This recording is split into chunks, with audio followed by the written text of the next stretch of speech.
اب مقام اتنا بڑا، لیکن ظالموں نے 18 ذی الحجہ جمعے کا دن تھا، بلوائی تھے، انہوں نے حضرت عثمان کو شہید کر دیا۔ کیوں شہید ہوئے؟ وجوہات کیا تھیں؟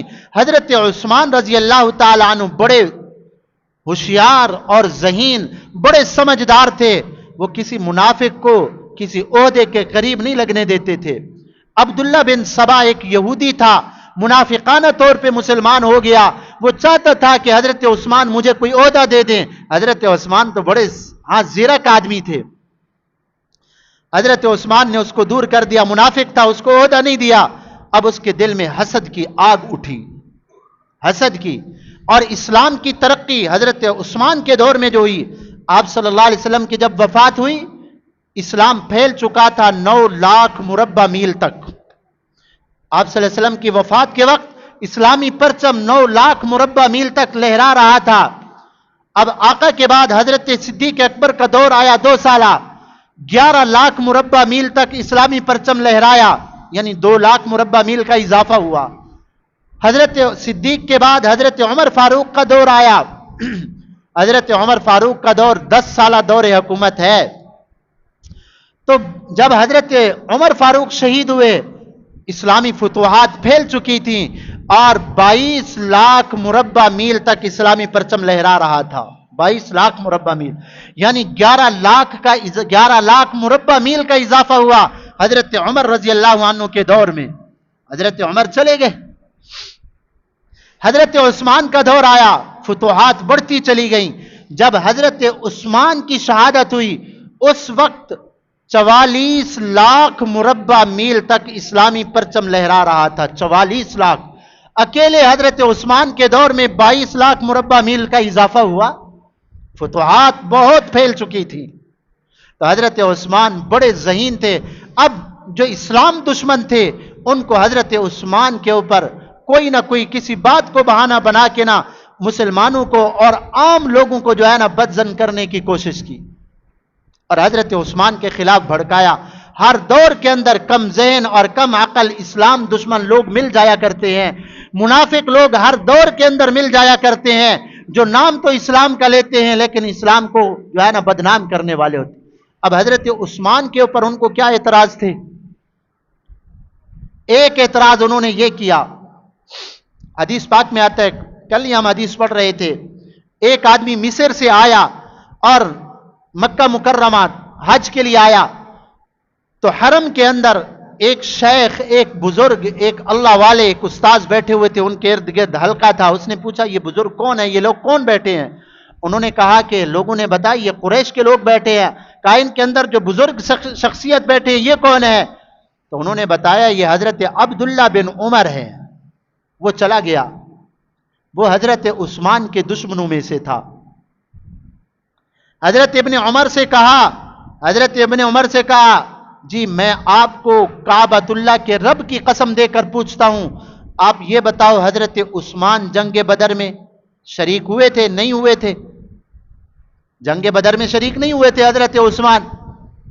حضرت ابن عمر نے فرمایا ہاں نہیں ہوئے تھے، باقی صحابہ گئے تھے، حضرت عثمان جنگ بدر میں نہیں گئے تھے۔ کہا کہ جنگ احد کے اندر بھی اپنی جگہ سے ہٹ گئے تھے، میدان چھوڑ دیا تھا؟ عمر بالکل چھوڑ دیا تھا، یہ بھی بات ٹھیک ہے۔ اس ظالم نے کہا حضرت عثمان بیعت رضوان میں بھی شریک نہیں ہوئے تھے، درخت کے نیچے آپ صلی اللہ علیہ وسلم نے صحابہ اکرام سے بیعت لی تھی موت کے اوپر، تو اس بیعت کے اندر بھی حضرت عثمان شریک نہیں ہوئے تھے؟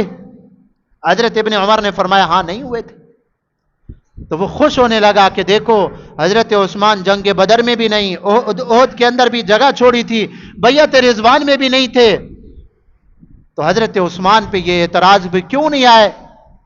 حضرت ابن عمر نے فرمایا ادھر آ، ادھر اعتراض کرنا تو تجھے آتا ہے لیکن یہ پتہ نہیں ہے کہ کیوں شریک نہیں ہوئے تھے، وجہ سن اس کی۔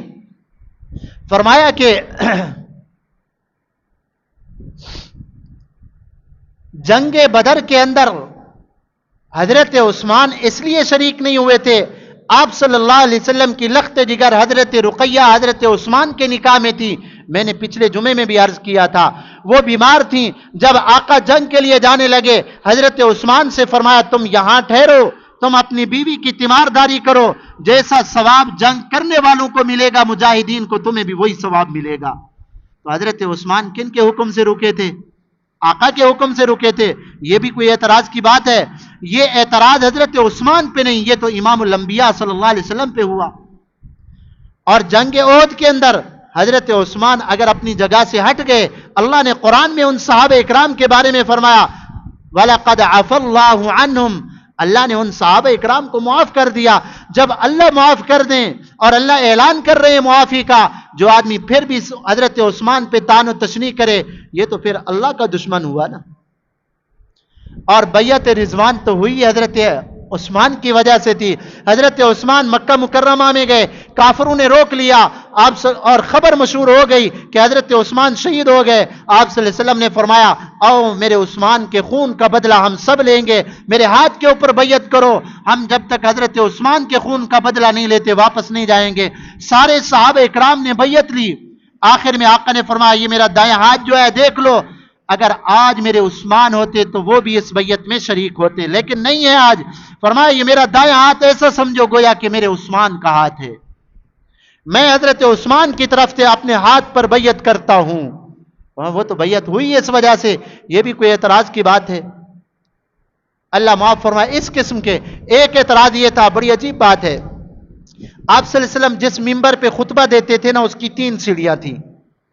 آپ صلی اللہ علیہ وسلم سب سے اوپر والی سیڑھی کے اوپر بیٹھ کے خطبہ ارشاد فرماتے۔ حضرت صدیق اکبر کا دور آیا، انہوں نے کہا جس سیڑھی مبارک پہ آقا بیٹھ کے خطبہ دیتے میں اس سے نہیں بیٹھوں گا، میں ادباً نیچے بیٹھوں گا۔ انہوں نے ایک سیڑھی چھوڑ کے نیچے بیٹھ کے خطبہ دیا۔ حضرت عمر فاروق کا دور آیا، حضرت عمر فاروق نے فرمایا اوپر والی سیڑھی پہ آپ صلی اللہ علیہ وسلم نے خطبہ دیا، میں ادھر تو نہیں بیٹھ سکتا، اور دوسری پہ حضرت صدیق اکبر میں ادھر بھی نہیں بیٹھ سکتا۔ وہ نیچے بیٹھ کے تیسری سیڑھی پہ بیٹھ کے انہوں نے خطبہ دیا، جمعے کا خطبہ دیتے تھے۔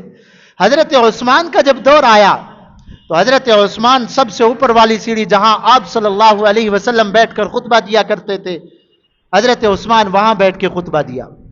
ایک بات یہ، اور دوسری بات، آپ صلی اللہ علیہ وسلم کے مبارک دور میں مسجد نبوی کچی تھی، پکی نہیں تھی۔ حضرت ابو بکر رضی اللہ عنہ کے دور میں بھی اسی حالت میں مسجد نبوی تھی، کچی۔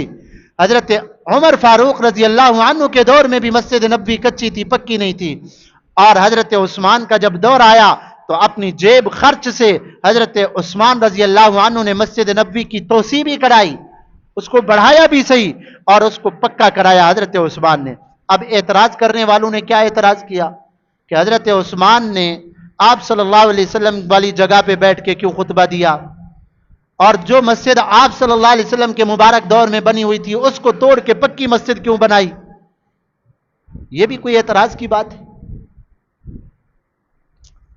ہمارے حضرات فرماتے ہیں دیکھو، حضرت ابو بکر رضی اللہ عنہ کا دور خلافت اور حضرت عمر فاروق رضی اللہ عنہ کا جو دور تھا وہ مزاج نبوت کے مطابق تھا، آقا کے مزاج شناس۔ اور حضرت عمر، حضرت عثمان اور حضرت علی کا جو دور تھا وہ حدود شریعت کا دور تھا۔ اب حضرت علی کے سامنے بھی لوگوں نے یہ اعتراض کیا کہ حضرت عثمان اوپر والی سیڑھی کے اوپر بیٹھ کے کیوں خطبہ دے رہے تھے؟ فرمایا ظالم کے بچے، یہ تو حضرت عثمان کا احسان ہے، انہوں نے زمین پہ بیٹھ کے خطبہ نہیں دیا۔ اگر ہر آنے والا خلیفہ نیچے بیٹھ کے خطبہ دیتا، چلو تیسری سیڑھی پہ حضرت ابوبکر عمر فاروق رضی اللہ عنہ بیٹھ کے خطبہ دیا، حضرت عثمان زمین پہ بیٹھ کے خطبہ دیتے، حضرت علی کہاں بیٹھ کے خطبہ دیتے؟ پھر زمین کو کھودنا پڑتا، کیوں نیچے ہونا ہے نا، پہلے والے خلیفے سے نیچے جگہ لینی ہے، تو حضرت علی کہاں بیٹھ کے خطبہ دیتے؟ حضرت علی کے بعد حضرت حسن پھر کہاں خطبہ دیتے؟ میں اور آج شاید 7ویں زمین کے نیچے چلے جاتے خطبہ دینے اور سننے کے لیے۔ تو شریعت کی حدود بتائی کہ آپ صلی اللہ علیہ وسلم جس ممبر پہ خطبہ دیا ہے وہ ممبر نبوی ہے، آنے والا خلیفہ بھی نبوت کا وارث ہے، ممبر بھی نبوت کا ہے اور آنے والا خلیفہ بھی نبوت کا وارث ہے۔ اور اسی ممبر جس طرح نبوت مصلی حوالے کر کے جاتے ہیں، مصلی کے اوپر نماز پڑھانا کھڑے ہو کے، یہ بے ادبی نہیں ہے، اسی طرح محمد صلی اللہ علیہ وسلم کے ممبر کے اوپر بیٹھ کر خطبہ دینا بھی کوئی گناہ نہیں ہے، شریعت اس کی اجازت دیتی ہے۔ اور اگر حضرت عثمان مسجد کو پکا نہ بناتے تو آج شاید دنیا کے اندر کوئی مسجد بھی پکی نہ ہوتی. کیوں؟ پکی مسجد بنانا پھر جائز بھی نہ ہوتا شاید. تو انہوں نے جواز بتایا، اللہ کے گھر کو پکا بنانا بھی جائز ہے، باعث اجر و ثواب ہے. یہ تو امت کے اوپر حضرت عثمان رضی اللہ تعالی عنہ کا احسان ہے. اور بالآخر ان وجوہات، ان اعتراضات کی وجہ سے آج بھی بعض بد نصیب ایسے ہوتے ہیں، ان کو خدا کے لیے اللہ والوں سے بیر ہوتا ہے، دشمنی ہوتی ہے، کسی امام سے، کسی مولوی صاحب سے، کسی اللہ والے سے، کہ یہ مولوی صاحب کیوں ہے، یہ کیوں اچھا کھا رہا ہے، اچھا پی رہا ہے. ہاں کوئی نہ کوئی بات اعتراض کی ڈھونڈ ہی لیتے ہیں. بھائی بات سنو، کامل اور مکمل انسان انبیاء کرام ہیں جو ہر غلطی سے معصوم، ہر گناہ سے معصوم ہیں. جتنا بڑے سے بڑا آدمی ہو جائے انسانی کمزوریاں ہو ہی جاتی ہیں اس کے اندر. تو انسانی کمزوریوں کو نہیں اچھالنا چاہیے کسی عالم کے اندر. آخر وہ بھی تو انسان ہے نا، وہ بھی اسی معاشرے کے اندر رہنے والا ہے. ہاں، جس معاشرے کے اندر رہ کر ہم نمازیں تک قضا کر دیتے ہیں، ہماری وضاقتہ بھی صحیح نہیں ہوتی. اب علماء پہ اعتراض ایسے لوگ کرنے والے ہوتے ہیں جو اپنے خود دین کے اوپر چلنے والے نہیں ہوتے. شرم کرنی چاہیے، ڈوب کے مرنا چاہیے. پہلے کم از کم اس سطح پہ تو آئے جس سطح پہ، جس آدمی کے اوپر کھڑے ہو کے تم اعتراض کر رہے ہو اس سطح پہ تو آؤ، پھر جا کے اعتراض کرو، کچھ بنتا تو ہے نا. تو بہرحال آج بھی ایسے لوگ موجود ہیں جو علماء کی مخالفت کرتے ہیں، جیسے حضرت عثمان رضی اللہ عنہ کے دور خلافت میں ایسے بدبخت تھے. بہرحال ان ظالموں نے جب دیکھا کہ مسلمان حج کو گئے ہوئے ہیں، مدینہ طیبہ میں اکثر صحابہ اکرام نہیں ہیں، اسی موقع کو غنیمت سمجھا. 700 بلوائیوں نے آ کے حضرت عثمان کے گھر کا محاصرہ کیا. 40 دن تک، ایک روایت 40 کی، ایک ہے 50 دن تک حضرت عثمان رضی اللہ عنہ کا پانی تک بند کر دیا. بالآخر ہاں اوپر پھلانگ کر، بڑا لمبا واقعہ تفصیل ہے، گھر کے اوپر سے دیواریں پھلانگ کر حضرت عثمان رضی اللہ عنہ کے گھر گئے. حضرت عثمان اس وقت قرآن کی تلاوت کر رہے تھے. ان ظالموں نے وہاں جا کے حضرت عثمان رضی اللہ عنہ کو خنجر سے ان کا سینہ چاک کیا اور حضرت عثمان رضی اللہ عنہ کی ہڈیاں توڑ دیں. اس وقت حضرت عثمان کی عمر 82 سال تھی، بوڑھے تھے، 82 سال عمر تھی. حضرت عثمان کا خون قرآن کی اس آیت پہ گرا، فَسَيَكْفِيكَهُمُ اللَّهُ، کہ اللہ ہی عثمان آپ کی طرف سے ان کو کافی ہیں. اور جن ظالموں نے حضرت عثمان کو شہید کیا بعد میں عبرتناک موت مرے. ایک آدمی کو حضرت حسن بصری کہتے ہیں، میں نے دیکھا کعبۃ اللہ کا طواف کر رہا ہے، رو رہا ہے اور کہہ رہا ہے اللہ مجھے معاف کر، چیخ چیخ کے کہہ رہا ہے، اور مجھے پتا ہے کہ اللہ تو مجھے معاف نہیں کرے گا. کیا کہہ رہا ہے؟ کہ اللہ تو مجھے معاف کر، لیکن مجھے پتا ہے کہ تو مجھے معاف نہیں کرے گا.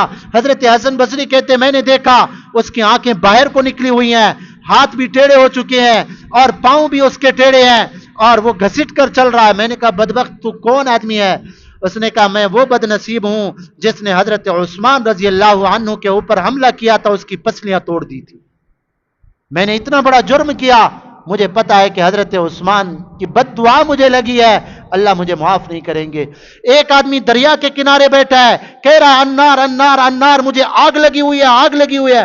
کسی نے کہا ظالم پانی کے اوپر بیٹھا ہوا ہے، دریا کے اوپر تو ٹھنڈک ہوتی ہے نا، یہ آگ کدھر سے آئی؟ کہا تم نہیں جانتے، جب سے میں نے حضرت عثمان کو شہید کیا اس وقت سے میرے جسم کے اندر آگ لگی ہوئی ہے. یہ تو دنیا کی آگ ہے، پتہ نہیں آخرت کی آگ کیا ہوگی. حضرت عثمان کی زندگی سے ہمارے لیے سبق ہے، اللہ دولت دے دیں، اللہ مال دے دیں تو اللہ کے راستے میں خرچ کر کے اپنے آخرت کا گھر بنائیں. اور ایک سبق یہ بھی ہے، کسی اللہ والے کے اوپر اعتراض کرنے سے پہلے اپنے گریبان میں جھانک لینا چاہیے. علماء نے لکھا ہے جو علماء سے نفرت کرتا ہے اللہ دنیا میں یہ سزا دیتے ہیں اس کی نسل سے علماء پیدا نہیں ہوتے. جو علماء سے نفرت کرے گا اللہ تعالیٰ دنیا میں یہ سزا دیں گے کہ اللہ تعالیٰ اس کی نسل سے علماء حفاظ کو پیدا نہیں کریں گے. اللہ تعالیٰ ہم سب کی حفاظت فرمائے، صحابہ اکرام کے نقش قدم کے اوپر چلنے کی اللہ تعالیٰ ہمیں توفیق دے.